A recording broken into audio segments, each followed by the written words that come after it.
నమస్కారం. ఆధ్యాత్మిక వార్తావాహిని భక్తి విశేషాలకు స్వాగతం. మహారాష్ట్రలోని చంద్రభాగా నదీ తీరాన అలరారుతున్న పండరీపుర క్షేత్రం భక్తజన సంద్రంగా మారింది. సాక్షాత్తు శ్రీ మహావిష్ణువు స్వరూపమైన పాండురంగ విఠలుడిగా భక్తులకు దర్శనమిస్తాడు. వారి యాత్రను పురస్కరించుకొని పండరీపురం లక్షలాది మంది భక్తులతో భక్తజన సంద్రంలా మారింది. పండరీపుర క్షేత్రంలో ఇసుకేస్తే రాలనంత భక్తజనంతో సందడిగా మారింది. పండరీపురం వీధులన్నీ వారి యాత్రికులతో కిక్కిరిసిపోయింది. పండరీ క్షేత్రానికి జ్ఞానదేవ్, తుకారం, పాదుకా పల్లకీలు మోస్తూ అనేక ప్రాంతాల నుంచి సాధు సంతుల పల్లకీలతో ఆలయానికి చేరుకున్నారు. ఆషాఢ శుద్ధ ఏకాదశి పర్వదినాన్ని పురస్కరించుకొని రుక్మిణి పాండురంగ స్వామికి శాస్త్రోక్తంగా శయన ఏకాదశి పూజలు నిర్వహిస్తారు.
అన్నమయ్య జిల్లా నందలూరులోని శ్రీ సౌమ్యనాథ స్వామి ఆలయ బ్రహ్మోత్సవాల్లో భాగంగా మూడో రోజు ఉదయం స్వామివారు కూర్మావతారంలో తిరుచ్చిపై మాడవీధుల్లో విహరించారు.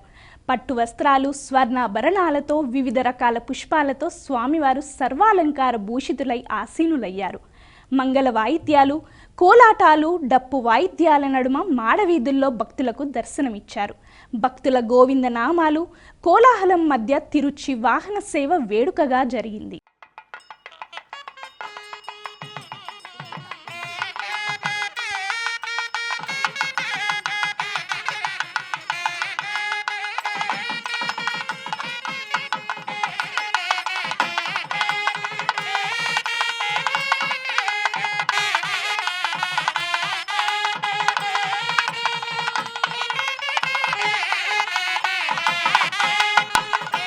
శ్రీ సౌమ్యనాథ స్వామి బ్రహ్మోత్సవాల్లో భాగంగా రెండో రోజు రాత్రి స్వామివారు వీణాపాని అలంకారంలో దర్శనమిచ్చారు.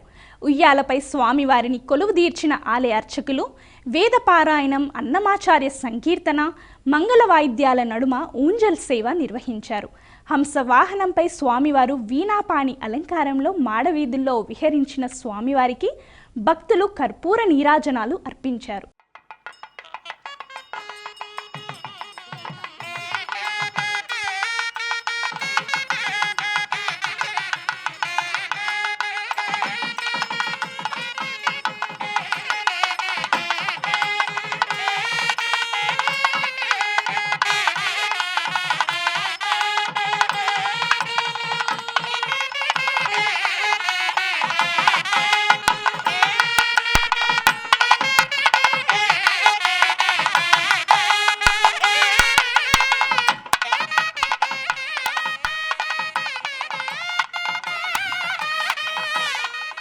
సికింద్రాబాద్ ఉజ్జయిని మహంకాళి ఆలయంలో శాకాంబరి ఉత్సవాలు ఘనంగా జరిగాయి. ఉత్సవాల సందర్భంగా మహంకాళి అమ్మవారు శాకాంబరిగా భక్తులకు దర్శనమిచ్చింది. 500 కిలోల కూరగాయలతో అమ్మవారితో పాటు ఆలయ ప్రాంగణాన్ని శోభాయమానంగా అలంకరించారు. కరువు కాటకాలు దరిచేరకుండా పాడి పంటలతో సుఖశాంతులతో వర్ధిల్లాలని అమ్మవారిని భక్తులు వేడుకున్నారు. బోనాల ఉత్సవాల్లో భాగంగా అమ్మవారికి అర్చకులు ప్రత్యేక పూజలు నిర్వహించారు. భక్తులు పెద్ద ఎత్తున తరలివచ్చి అమ్మవారిని దర్శించుకున్నారు. వరంగల్ భద్రకాళి ఆలయంలో శాకాంబరి నవరాత్రి మహోత్సవాలు వైభవంగా జరుగుతున్నాయి. ఉత్సవాల్లో భాగంగా ఉదయం అమ్మవారు భక్తులకు నీలాక్రమంలో, సాయంత్రం నిత్యాక్రమంలో దర్శనమిచ్చింది. ఈ సందర్భంగా భక్తులు పెద్ద సంఖ్యలో ఆలయానికి వచ్చి అమ్మవారిని దర్శించుకున్నారు. ఆషాఢ మాసం అమ్మవారికి ఎంతో ప్రత్యేకమైనదని, అమ్మవారిని ఈ మాసంలో కొలిస్తే సకల శుభాలు కలుగుతాయని భక్తుల నమ్మకం.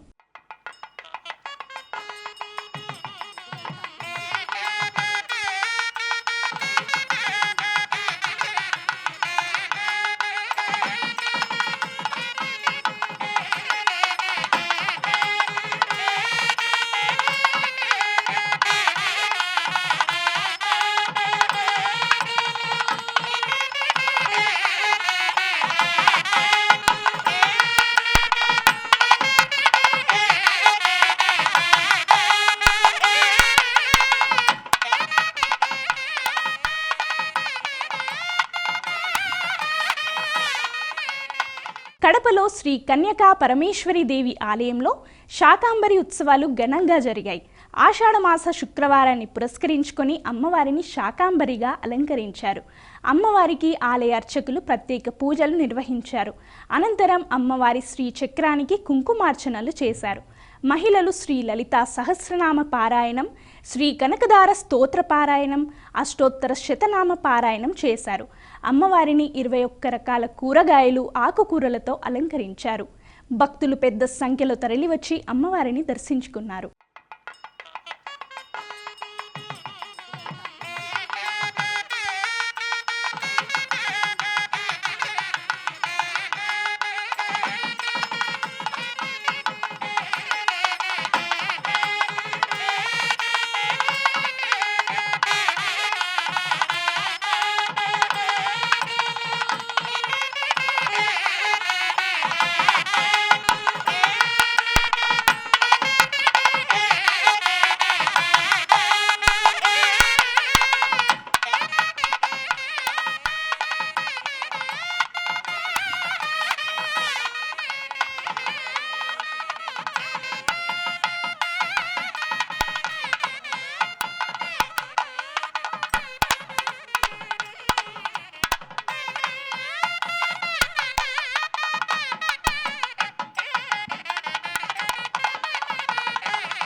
అంబేద్కర్ కోనసీమ జిల్లా అమలాపురం మండలం సమనసలోని శ్రీ పోలేరమ్మ ఆలయంలో జాతర మహోత్సవాలు ఘనంగా జరుగుతున్నాయి.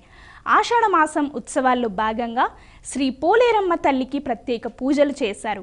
తొలుత గ్రామంలోని మహిళలు సారెను ఊరేగింపుగా తీసుకుని వచ్చి అమ్మవారికి సమర్పించారు. తమ పిల్ల పాపలను చల్లంగా చూడాలని అమ్మవారిని వేడుకున్నారు.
వికారాబాద్ జిల్లా తాండూరులోని వాసవి కన్యక పరమేశ్వరి అమ్మవారి ఆలయంలో శాకాంబరి ఉత్సవాలు ఘనంగా జరిగాయి.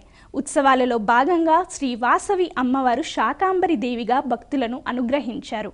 అమ్మవారితో పాటు ఆలయాన్ని నిమ్మకాయలు, టమాటాలు, వంకాయలు, మిర్చి, మొక్కజొన్న, బంగాళదుంపలు, క్యారెట్ తదితర కూరగాయలు, పండ్లతో ప్రత్యేకంగా అలంకరించారు. హైదరాబాద్ బోడుప్పల్లోని బంగారు మైసమ్మ ఆలయంలో అమ్మవారికి కుంకుమార్చన ఘనంగా జరిగింది.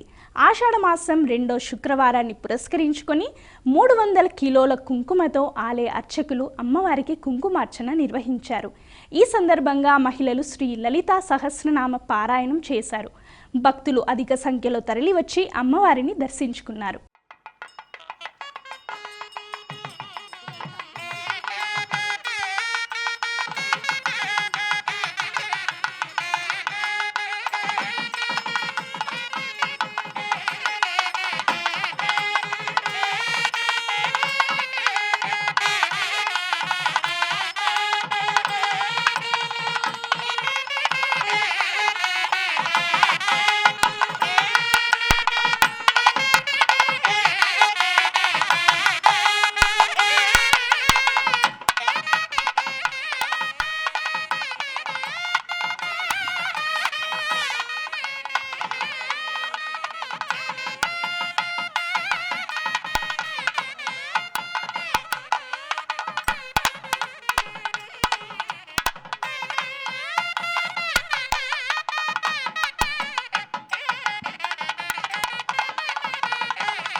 ఇవి ఈనాటి భక్తి విశేషాలు. తదుపరి ఆధ్యాత్మిక వార్తావాహిని భక్తి విశేషాల్లో మళ్ళీ కలుద్దాం.